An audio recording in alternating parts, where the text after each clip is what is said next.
여러분 안녕하십니까? 광주 MBC 5시 뉴스입니다. 광주 지역이 경제자유구역으로 지정됐습니다. 산업통상자원부는 오늘 위원회를 열고 지난해 말 예비 지정했던 광주 지역 4개 지구를 경제자유구역으로 최종 지정했습니다. 4개 지구는 빅그린 산단을 비롯해 에너지밸리와 도시첨단 국가산단, 첨단 3지구 등으로 총 면적은 4.3제곱킬로미터입니다. 경제자유구역으로 지정되면 조세 감면과 규제 완화 등을 통해 기업들의 투자와 신규 기업 유치가 촉진될 것으로 기대됩니다.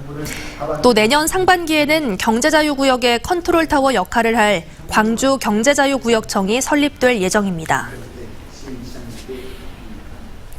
더불어민주당이 5.18 민주화운동 역사 왜곡 처벌법과 진상규명특별법 개정안을 당론으로 추진하기로 했습니다.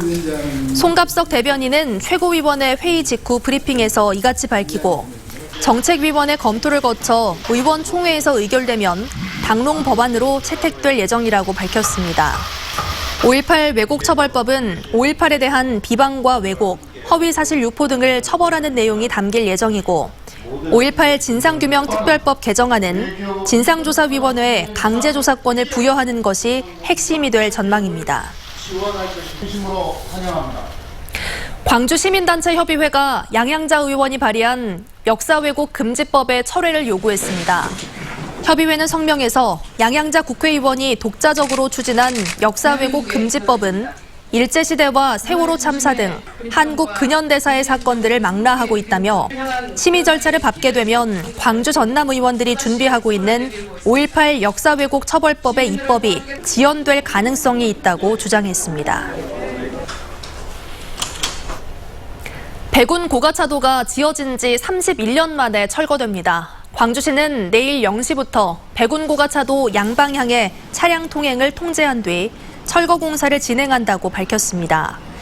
또 내일 오후에 열리는 철거 기념식에서는 주민들이 백운 고가차도 위를 직접 걸어보는 행사를 진행하기로 했습니다. 광주시는 철거 공사가 11월에 끝나지만 복공판을 깔아 차량 통행이 가능해지는 내년 3월까지는 교통 혼잡이 불가피할 것으로 보고 신호체계 변경과 차로 확보, 공사 알림 등을 통해 불편을 최소화하겠다고 밝혔습니다. 광주형 일자리 사업에 참여하고 있는 한국노총 광주지역본부가 대기업 노조 간부들의 반성과 성찰을 촉구하고 나섰습니다. 한국노총 광주본부는 기자회견을 열고 일부 대기업 노조들이 광주형 일자리 사업을 반대하는 것은 노조 내부의 기득권 유지를 위한 반연대적인 행위일 뿐이라고 주장했습니다. 광주본부는 광주형 일자리가 낮은 임금과 노동 통제를 통한 저숙련 일자리를 만드는 것이 아니라 노동의 참여와 협력을 통한 한국 경제 일자리 혁명이라고 지적했습니다. 오늘 오전 10시쯤 광주 광산구 임곡교에 주차된 차량에서 50대 어머니와 20대 아들이 숨져 있는 것을 행인이 발견해 경찰에 신고했습니다. 경찰은 숨진 아들이 2급 장애인이었고 어머니가 다른 가족에게 남긴 편지를 토대로 정확한 경위를 조사하고 있습니다. 광주경찰이 교통사망사고 감소를 위해 경찰 역량을 집중합니다. 광주지방경찰청은 올해 1월부터 지난달까지 음주운전 관련 교통사고 사망자가 지난해 같은 기간에 비해 9배가 늘어났다며 음주 단속 시간을 늘리는 등의 강도 높은 단속을 실시할 계획이라고 밝혔습니다. 또 이륜차 사망사고로 올해에만 7명이 숨진 만큼 무인 교통단속 장비 등을 확충해 안전운행을 유도할 방침입니다. 민감용 경찰청장이 광주를 방문해 코로나19 지원과 외국인 치안 현장을 점검했습니다.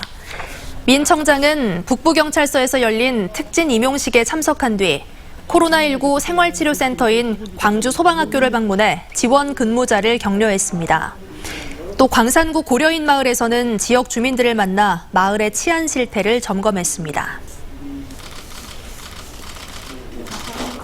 한빛원전 2호기가 오늘 오전 10시부터 계획 예방 정비를 위해 발전을 중단했습니다. 한국수력원자력은 제24차 계획 예방 정비 기간에 원전 연료와 설비를 교체한 뒤 오는 8월 중순 가동을 재개할 예정이라고 밝혔습니다. 이번 2호기를 포함해 정비를 위해 가동이 중단된 한빛원전은 6기 가운데 4기입니다. 3차 등교 개학이 오늘부터 시작된 가운데 광주 지역에서는 다행히 코로나19 확진 학생이 한 명도 발생하지 않았습니다. 광주시 교육청에 따르면 오늘부터 3단계 등교 개학이 이루어지면서 전체 초중 고등학교의 80%가 학교에서 차질 없이 수업을 받고 있습니다. 광주시 교육청은 감염 우려를 차단하기 위해 자가진단에서 체온이 37.5도 이상일 경우 등교하지 않아도 출석을 인정하겠다는 입장을 강조했습니다. 또 다음 주 월요일부터 전체 학생의 등교가 이루어진 이후에도 당분간 방과 후 학습과 자율학습은 중단할 계획입니다. 대도시와 지방의 재정 불균형 해소를 위한 고향사랑 기부금법 제정안이 발의됐습니다. 민주당 이계호 의원이 발의한 고향세법은 도시민이 고향이나 희망하는 자치단체를 지정해 기부하고 소득공제를 받는 제도로 지역 특산품과 관광지 무료 입장 혜택을 담례로 제공하는 내용을 담고 있습니다. 88년 총선에서 여수산단 공사 현장 작업자가 사고를 당한 지 20여일 만에 숨졌습니다.